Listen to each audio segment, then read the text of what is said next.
Passa semana e vem semana, hein, Chay? E não acaba essa novela estadunidense. E se parar de pensar, cara, que o Donald Trump, ele tá 8 meses no governo, mano. E já parece que ele tá, tipo, terminando o mandato de tanta coisa absurda que aconteceu nesse governo. Não, chega a ser difícil até a gente que tá acompanhando parar pra gravar um episódio, né? Porque se a gente quiser fazer um episódio por dia pra falar disso, tem conteúdo, tem material assim a dar com pau, velho. A gente podia, tipo, fazer fazer o quê? Um programa de 5 minutos diário, só falando as últimas dos Estados Unidos? Né? Exato, tipo, um plantão diário pra falar, velho. Porque a gente vê esse cenário que se deteriora a cada dia mais, né? Avançando com rapidez. Então, cara, as expansões megalomaníacas do Trump, elas estão chegando em níveis que preocupam muito, porque muita coisa está acontecendo. Eu acho que a principal delas, no caso de Estados Unidos, né, a gente vai citar os outros temas que estão acontecendo na atualidade, mas a gente tem que falar de algo super importante, que é o claro declínio e o desmoronamento desse sistema supostamente democrático dos Estados Unidos, né? Porque o Trump, ele tá incentivando a Câmara Legislativa do Texas para que eles mudem o mapa eleitoral. E aí eu acho que a gente precisa só passar por cima, Chay, só para falar sobre o que é esses mapas eleitorais. Boa. Né? É uma boa porque eu mesmo não entendo direito como é que funciona, mas é um puta de um esquema para ganhar a eleição, né? Lá nos Estados Unidos, isso em 1700, foi criado um sistema de eleições. Por quê? Porque em 1700, né, a gente não podia viajar de avião, né? Não existia urna eletrônica e nem internet. Então, eles criaram um sistema para facilitar, né, a coleta dos votos para que eles pudessem eleger um presidente, por exemplo. Então, eles criaram algo chamado de colégios eleitorais. Então, os colégios eleitorais, eles basicamente são divididos em áreas dentro dos municípios nos Estados Unidos. E vamos dizer assim, tipo, tem 4, 5 bairros e esses 4, 5 bairros vão estar dentro de um colégio eleitoral. Então, o que acontece dentro do colégio eleitoral?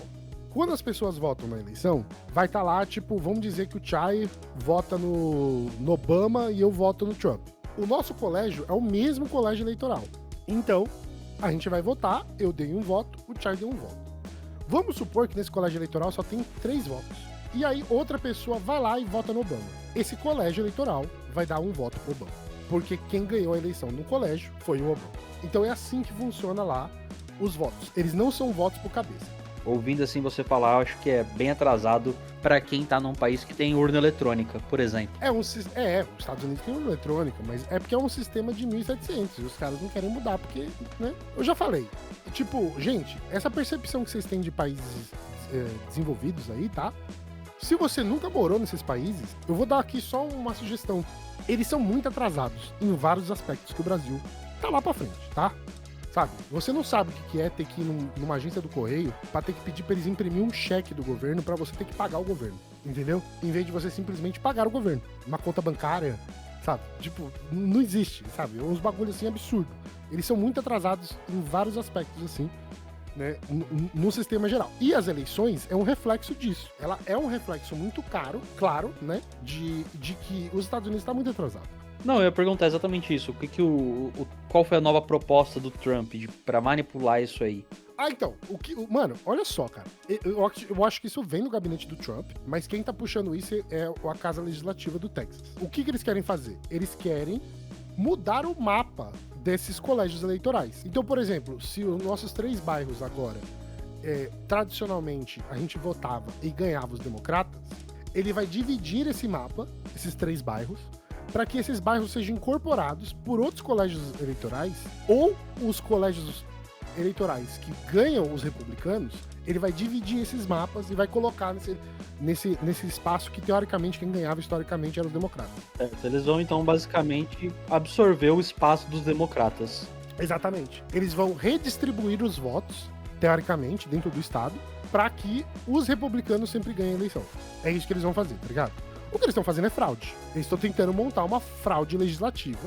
E como eles são maioria na Casa Legislativa do Texas, os republicanos são maioria, então eles vão passar essa proposta, independente da vontade dos democratas. E aí rolou os protestos dos políticos mesmo, dos democratas. Eles pegaram e fugiram do Estado, né? Eles ficaram aí, tipo, acho que uma semana e pouco, assim, uns 10 dias fora do Estado, pra travar os trabalhos dentro da casa. Pra travar a votação, cara.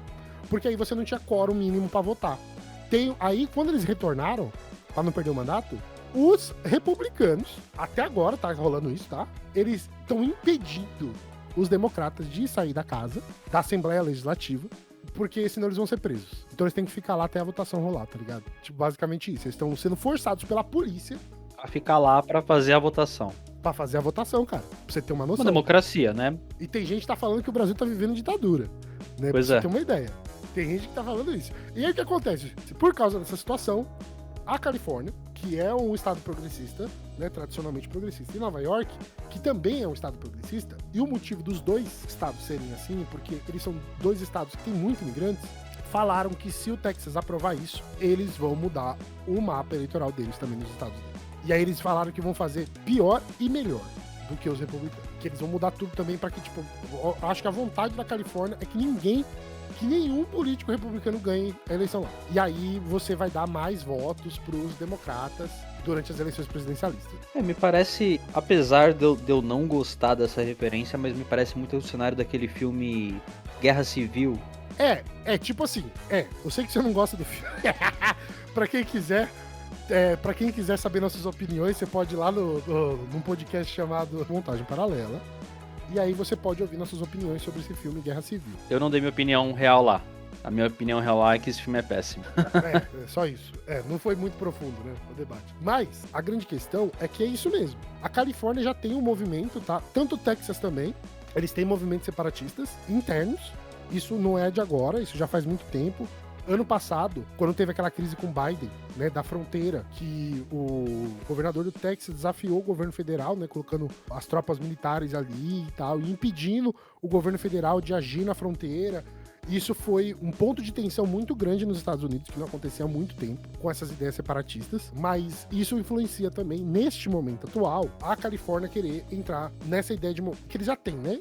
Esse movimento separatista, mas de consolidar isso. E aí começa a rachar os Estados Unidos. Pra você ter uma ideia, a Califórnia, se ela se separa hoje dos Estados Unidos, eu acho que ela estaria entre as 30 maiores economias do mundo. Caralho. Não, é um estado autônomo pra caralho, né, nesse sentido. Pra caramba.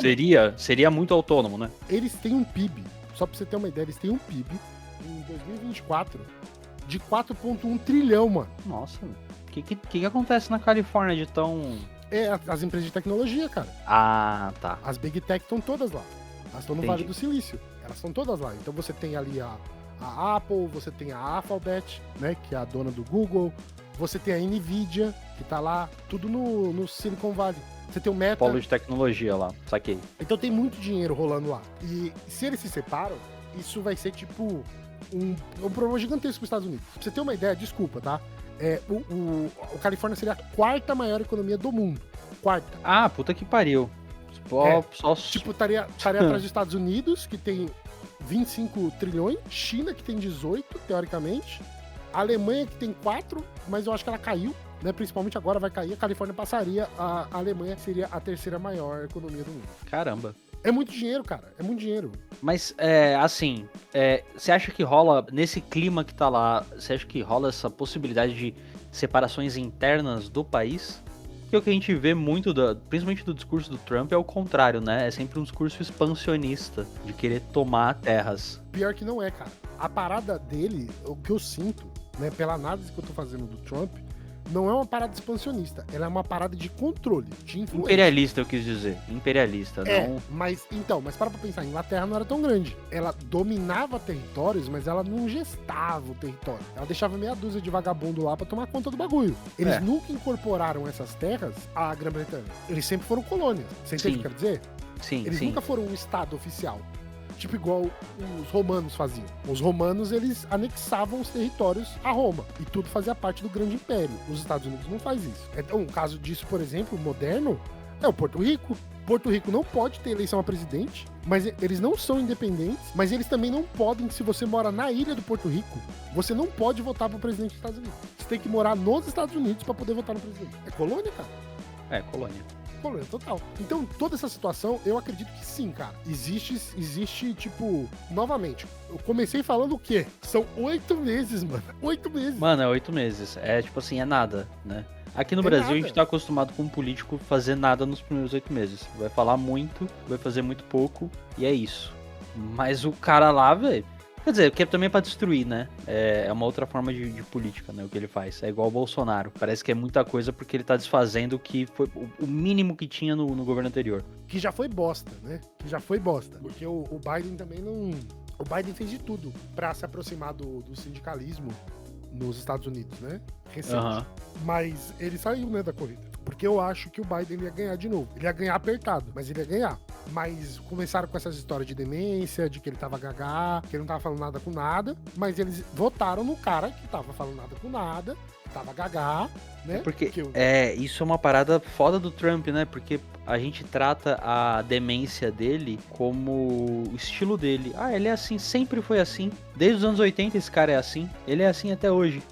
Isso não quer dizer que ele não tem demência desde a década de 80. Exato, não quer dizer que ele... Pô, se esse cara é assim, então assim, talvez ele tenha um problema mesmo, galera. Sabe? Não é, isso daqui não é de... A gente não tá falando de demência de um ponto de vista, assim, querendo menosprezar a situação, né? A gente tá falando sério mesmo. Tipo, ele possivelmente tem sinais Sim, de problemas mentais por causa da idade, por causa de várias coisas, porque apanhou quando era criança, não sei, mano. Claramente ele destrói tudo que ele toca. E aí a gente teve essa primeira crise lá, que é uma crise interna, que é importante se falar. Eu acho que é importante dizer que nos Estados Unidos eles nem sabem onde fica o Brasil, pra falar do segundo tópico aqui, né? Eles nem sabem o que é Brasil, tá? Eles não têm noção do que é Brasil. Eles acreditam, os senadores dos Estados Unidos, eles acreditam que é Brasil agora, muito pelo que o Eduardo Bolsonaro tá falando. Porque eles não têm noção do que é aqui. E tem um cara lá que é político do Brasil e tá falando que o Brasil é uma ditadura, entendeu? Então até você desmentir isso é um problema. Porque aí você precisa... Porque você tem que entender que o estadunidense, mano, além de burros, eles são preguiçosos. Eles não vão assistir coisa em outro idioma. Eles não vão procurar jornal em outro idioma. Se não tiver mastigado, cuspido num prato pra eles consumirem o conteúdo, eles não vão pesquisar. Você entendeu? Então, um Eduardo Bolsonaro falando merda do Brasil é muito mais palpável do que você ir procurar essa informação. E Sim. aí a gente entra nessa crise gigantesca que tá se tornando na América Latina. E cai naquela coisa também do... A gente passa por isso aqui também no Brasil. Por exemplo, quando a gente vê uma entrevista com alguém de Cuba, da Coreia do Norte, da China. E é aquela visão carregada da imagem ocidental desses países, né? A gente passa por isso aqui também, né? E a gente vê essas figuras e fala... Não, porra, a mulher... Tem uma jornalista aí, não sei nem se ela é vereadora. Não, pô, ela morou em Cuba. Ela é de lá. Você quer saber mais do que ela, que viveu lá? Tá ligado? Mas é meio que isso que se passa com o Eduardo Bolsonaro lá, né? Exatamente. E aí você tem uma economia que ela é girada em torno de guerra. E, claramente, os Estados Unidos não querem mais gastar dinheiro com Ucrânia. Essa visita do Putin deixou isso muito claro. Na verdade, eu acho, né, que rolou um afeto mais acalorado entre o Putin e o Trump. Porque o amor que o Trump tá demonstrando pelo Putin, mano, não dá pra entender. Diferenciado. E claramente o Putin falou, foda-se. Se você quer que a guerra acabe, vai acabar nesses termos e acabou, tá ligado? E ele aceitou. E foi fazer uma... Puta, que reunião estúpida essa com a União. Esse encontro no Alasca. Né? Ah, não. Depois, né? O do Alasca, eu juro pra você que ainda foi... É estratégico pra Rússia, mano. Porque se acontecer qualquer coisa com o Putin tá do outro lado do rio, assim, tá ligado? Tipo, sim. Sabe? E aí, é bom pra ele tá ali. E eu acho que foi escolha do Putin ir pro Alasca. Não, eu tenho algumas coisas pra falar sobre essa reunião no Alasca. Primeiro, que foi um momento histórico, né? O presidente dos Estados Unidos e Rússia se reunindo ali no território norte-americano. Putin foi recebido com um tapete vermelho, Rússia, caramba. Né? Que já foi da Rússia, é verdade. Você sabe quanto eles venderam aquela porra? Acho que foi por uns 2 milhões de dólares na época. Que não daria 1 bi hoje, sabe? Que também não é nada. Muita gente falou sobre a fragilidade dos Estados Unidos nessa reunião, né? Com toda aquela né, quando eles se encontraram, passou aquele caça dos Estados Unidos, aquele caça que fica invisível, que jogou as bombas lá no Irã, passou em cima deles assim como uma demonstração de força, mas muita gente leu isso como uma demonstração de fragilidade, na verdade. De você ter que mostrar o seu potencial militar durante um encontro diplomático entre os líderes. É um sinal de fraqueza muito evidente. Mano, parecia que o Putin tava vendo um drone passar, tá ligado? Você vê ele olhando assim pra cima, ele não tá com medo, ele olha assim, tá ligado? Tipo, o Putin dá uma foda, velho. Seria loucura fazer qualquer coisa. Montado no urso. Sem camiseta, tá ligado? É, não, é engraçado. É engraçado que o Putin, ele é baixinho, né? E tem um meme, não sei se você conhece, desviando totalmente do assunto, tem um meme que é o Putin, a cada passo que ele dá, ele encolhe um pouco. E aí refizeram esse meme dele com esse encontro com o Trump, ele vem andando, ele vem diminuindo. Engraçado. Ah, e tem uma outra coisa, né, que eu esqueci de falar. Teve esse encontro no Alasca com o Putin, que foi uma parada, assim, meio que grandiosa, pra falar a verdade. E logo em seguida, teve essa reunião com o Zelensky e os líderes da União Europeia, né? E contrasta muito que enquanto o Trump estava ali conversando com o Zelensky no Salão Oval, os líderes estavam no corredor esperando, tá ligado? A vez deles. É, mano. Tipo, foda-se eles, tá ligado? Eu tô com o Zelensky aqui, vocês esperam e já... Eu não entendo por que a Europa, mano, ela se submete tanto... Eu sei que tem alguns problemas aí, europeus, que são... Eu não acredito que seja por causa da OTAN. Porque se a União Europeia se juntar contra os Estados Unidos, eles saem da OTAN, tá ligado? Ou eles tomam conta da OTAN. Mas, por exemplo, tem coisas que influenciam a Europa que você precisa estudar mais a fundo para entender essa influência geopolítica. Recentemente eu estava pesquisando sobre isso, né? E caiu um artigo para mim falando sobre a influência dos Estados Unidos na Alemanha, por exemplo. E o porquê que os Estados Unidos têm tanta influência lá dentro. E aí você vai descobrir o bagulho vem da Primeira Guerra Mundial, porque a economia da Alemanha, eles tinham que pagar para os Estados Unidos coisa de 25%, 26% de todas as exportações que eles fizessem. O dinheiro, 25%, 26% ia para os Estados Unidos direto, por compensação de guerra, da Primeira Guerra Mundial. Era uma dívida de 100 anos. Eles terminaram de pagar a dívida em 2010, entendeu? Da Primeira Guerra Mundial. Então, tem muita coisa aí de influência dos Estados Unidos na Europa. E o Trump tá deixando muito claro que a Europa é um quintal. E eles estão cagando, literalmente cagando, pra opinião da União Europeia. E essa reunião é a demonstração disso. Você deixar, mano, chefes de Estado. Não é tipo assim, mano, assessores dos presidentes. Eram os chefes do Estado. Não, na imagem tá o Macron né? Do lado da Ursula von der Leyen, que é a presidente da... Presidente do quê? Da União Europeia? Que é a de cabelinho curto, né? Aí tava a presidente da Itália. A Giorgia Meloni, o presidente da Finlândia. Italiano, né? Do Partido Fascista Italiano, tava o cara da Finlândia. Acho que alguém da Suíça e era isso. E o presidente da OTAN. E o presidente da OTAN, Mas o Zelensky não aceitou a proposta, né? E enquanto ele estava na reunião, o Putin tava descendo o cacete na Ucrânia, né? Porque ele não fez cessar fogo, então foda-se, tá ligado? Ele tá atacando. A grande questão é que essa guerra já acabou, né? Guerra acabou e a Rússia tá determinando os termos de quem ganhou a parada, velho. Quem ganhou, é isso. Eu acho que se ele embaçar demais, eles vão assassinar o Zelensky. Eu acho que, eu já falei, eu não dou 5 anos de vida pro Zelensky, agora eu não dou 4. Porque é só ele que tá no caminho, entendeu? Essa que é a grande parada. Então temos essa crise também, e o que essa crise leva, gente? Leva pra Venezuela. Porque quando tá acabando esse esforço de guerra dos Estados Unidos lá, na Ucrânia, você começa a fazer um esforço de guerra aqui na América do Sul. Por quê? Porque Venezuela tem petróleo, cara. E a ideia é essa. Pra quem não sabe, a Venezuela é o país que tem as maiores reservas de petróleo do planeta. Não é qualquer reserva de petróleo. Do planeta. É do planeta, tá na Venezuela. E isso explica muito do porquê que esse país é tão sancionado pelos Estados Unidos. Desde a época que o Hugo Chávez ganhou, né? E estatizou o petróleo. Eles querem a todo custo esse petróleo lá, sabe? Isso é algo assim de importância, principalmente militar, para uma possível guerra.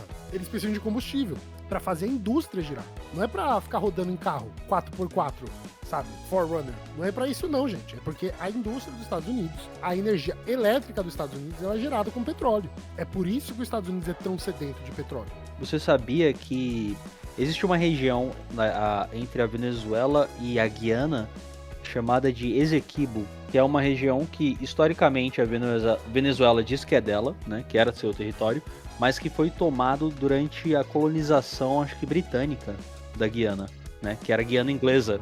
A gente teve um início, né, de conflito sobre isso no começo do ano e no final do ano passado, né? Que era Então, voltou essa questão, né? Porque o território ele ainda faz parte do território da Guiana, mas voltou essa questão porque descobriram reservas de petróleo na costa da região. Então, assim, é uma região muito rica, né, para ser explorada. E com isso, obviamente, os Estados Unidos já conseguiu licitação ali para as empresas deles explorarem a região. Só que houve um plebiscito na Venezuela para que as pessoas decidissem se o Esequibo era da Guiana ou deles. E a maioria dos venezuelanos decidiram que o Esequibo ele é de fato venezuelano. E aí houve uma tensão ali diplomática entre os países, mas aqui a gente não resolveu nada na bala, né? A Venezuela sentou com a Guiana, eles trocaram a ideia e decidiram que a exploração vai ser mútua da parada. Meio que foi isso que ficou entendido sobre o assunto do Esequibo. Mas tem olhão na história, né? Quem que é o olhão? Os Estados Unidos, sempre, né? Mano? Estados Unidos ele não aceita essa situação. Os Estados Unidos ele tem um problema com países que têm recursos ou são importantes na região e eles querem se tornar independentes de uma certa dependência aos Estados Unidos. Então, ele pratica golpe. Eu tava vendo na história, Thiago, o primeiro golpe da história dos Estados Unidos em outra soberania foi o Havaí. O Havaí, sim. O Havaí ele era um território soberano, né? Aí um monte de cristãos dos Estados Unidos começaram a se mudar para lá. Eles começaram a comprar grandes territórios de terra lá, assim como é em Israel, né? Como era na Palestina antigamente. E aí o reinado lá começou a observar que isso era um problema, porque eles estavam monopolizando umas terras e áreas de infraestrutura que eram importantes para o funcionamento da ilha. E nesse problema todo, os Estados Unidos foi lá e mandou 5 navios de guerra em 1700 daí, tá? 1700 e pouco, quase começo de 1800. E, mano, destituíram o rei, foda-se, colocaram um cristão lá pra tomar conta do bagulho e foda-se. Foi o primeiro caso de golpe patrocinado pelos Estados Unidos, né? Depois da Segunda Guerra Mundial, eles criaram a CIA, né? Aí eles pegaram o gosto pela coisa e não pararam mais, né? Então, os Estados Unidos, eu vejo que ele tá nessa situação de colapso. E esse enfrentamento com a Venezuela não é só pra Venezuela, é pra mostrar força pro Brasil também. Pra toda a América do Sul, né? É tanto que o presidente da Venezuela, o Maduro, ele pediu pro governo brasileiro ajudar ele com tropas, né? E aí o Brasil foi na Colômbia lá pra trocar ideia com o presidente da Colômbia pra ver o que eles vão fazer sobre essa parada dos Estados Unidos no Sul. Porque o Petro já declarou apoio, né? O que aconteceu né, nessa história é que o Trump declarou que o Maduro ele não é presidente da Venezuela, ele é chefe de um cartel de narcotráfico. Né? Colocou um prêmio de 50 milhões na Interpol, não sei se é Interpol. Botou um prêmio na cabeça dele de 50 milhões. O prêmio era dos Estados Unidos, não era Interpol. Era dos Estados Unidos mesmo. Dos Estados Unidos, viajei. Eles colocaram um prêmio na cabeça do Maduro de 50 milhões, coisa assim que nem Osama Bin Laden teve, tá ligado? Um valor tão alto. E mandaram, faz o quê? 3, 4 dias, eles mandaram uma série de navios, né, de embarcações, inclusive uma delas, um navio com capacidade nuclear pra região, além de 4 mil soldados, né, uma coisa assim. Mas eles tiveram que recuar, né, porque passou um furacão lá. Agora é época de furacão. Isso é. Não, isso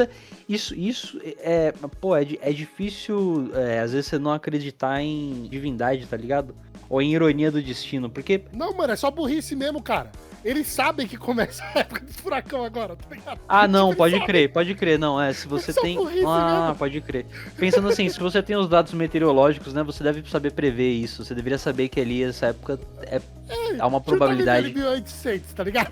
Pode crer. Só que os caras negam, né, o bagulho, eles demitem todo mundo. Os caras é muito burro, mano. Os caras é muito velho. burro, cara. Eles são, tipo, todo mundo sabe. Porque assim, gente, pra quem não sabe, a época dos furacões começa em julho. É muito longa, né, os furacões, porque ele começa em julho e termina basicamente em novembro. São quase 6 meses de temporada de furacão. Que a qualquer momento pode ter um furacão, tá ligado? Como que você vai invadir a América do Sul, que ali, a Venezuela tá praticamente no Caribe, como que você vai fazer essa merda sabendo que tem furacão? aconteceu o óbvio, né? Tipo, o furacão veio. Mas o que você nesse cenário cômico para os Estados Unidos, de não prestar atenção nisso, qual que foi a resposta do Maduro, Miojo? Ele só chamou Ele a população, tá ligado? Ele fez um alistamento em massa, cara. Chamou 1 milhão, assim, coisa de 1 milhão. 4 milhões. 4 milhões de miliciano, velho. Claro que pra eles miliciano tem uma conotação diferente do que é pra gente, não é igual tá? o Rio de Janeiro, né? Não é esse tipo de miliciano, né? Você pesquisa no dicionário o que é a palavra miliciano, tá ligado? A gente tem um entendimento diferente. Mano, 4 milhões, velho, em questão de dias. Basicamente o Maduro puxou a blusa assim pra cima e mostrou o braço, mostrou o bíceps dele, tá ligado? Fez assim, ó, vem. E isso daí mostra muito claro que não vai ser fácil. Tipo, não vai ser fácil tomar a Venezuela. Não é uma parada que vai ser fácil, não, mano. Eles vão sofrer muito pra lidar com uma invasão na América do Sul, assim, dessa forma. Porque é meio óbvio. A Venezuela, ela não é um país que tá jogado às traças. Eles têm problemas econômicos, sim. Lógico que eles têm problemas econômicos, mas eles não estão jogados às traças. Só que talvez seja a maior potência militar da América do Sul, né? Se pá, talvez. E isso faz toda a diferença, mano. Você entendeu? Faz toda a diferença, cara. E os Estados Unidos, ele, tipo assim, isso daqui pra mim, mano, é a guerra do Vietnã, assim, cagado e cuspido. Não, é a mesma receita. O que foi aquela história com o Juan Guaidó? Sim. Que era presidente da Câmara, se declarou presidente e fugiu, tá ligado, do país. Foi pra Inglaterra. É muito, muito parecido o movimento da extrema-direita, né, nesse contexto. Como que eles agem, né, esse né, de ir pra outro país e conspirar lá de fora. É triste, né? É triste, cara. Mas essa é a situação. Essa é a situação.